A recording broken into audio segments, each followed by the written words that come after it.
हाथ में लाठी, सफेद कपड़े और धीमे कदम। किसे पता था कि यह बाबा साहेब का आखिरी सफर है? सुनो ध्यान से। उस दिन आखिर हुआ क्या था? 5 दिसंबर 1956 की ठंडी दिल्ली की सुबह थी। बाबा साहेब उस दिन थोड़ा देर से जागे। चेहरे पर थकान, मन में बेचैनी थी। रत्तू उनसे अनुमति लेकर ऑफिस चले गए और घर में सिर्फ माई साहेब और डॉक्टर मावलंकर थे। दोपहर में दोनों कुछ सामान लेने बाजार चले गए और बाबा साहेब अकेले रह गए। वही अकेलापन जो उन्हें भीतर से चुभता था, पर वो कभी जाहिर नहीं होने देते थे। शाम 6 बजे जब रत्तू वापस लौटे, उन्होंने देखा कि बाबा साहेब की आंखों में एक अजीब सी उदासी और इंतजार की परत जमी है। जब माई साहेब थोड़ी देर से लौटी तो बाबा साहेब का मन भर आया। उनकी भावनाएं बाहर आ गई। कुछ सख्त शब्द निकल पड़े। ये गुस्सा नहीं था, ये उस महान व्यक्ति का दर्द था जो पूरी जिंदगी दूसरों के लिए लड़ता रहा, लेकिन अपनी थकान किसी से साझा नहीं कर पाता था।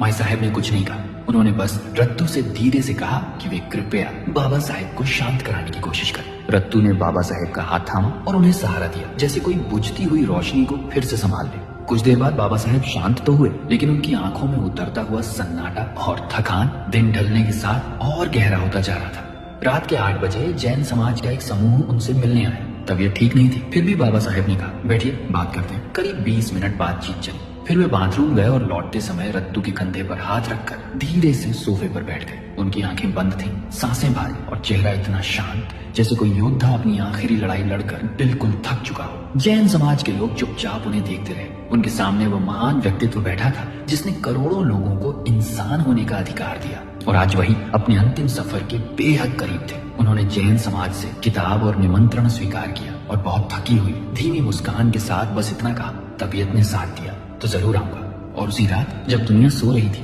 बाबा साहेब चुपचाप अपनी आखिरी मंजिल की ओर बढ़ रहे थे, थके हुए, शांत और बेहद अकेले। क्या आप जानना चाहते हैं उसी रात और 6 दिसंबर की सुबह बाबा साहेब के आखिरी पल कैसे बीते? जानने के लिए अभी फॉलो करें। जय भीम।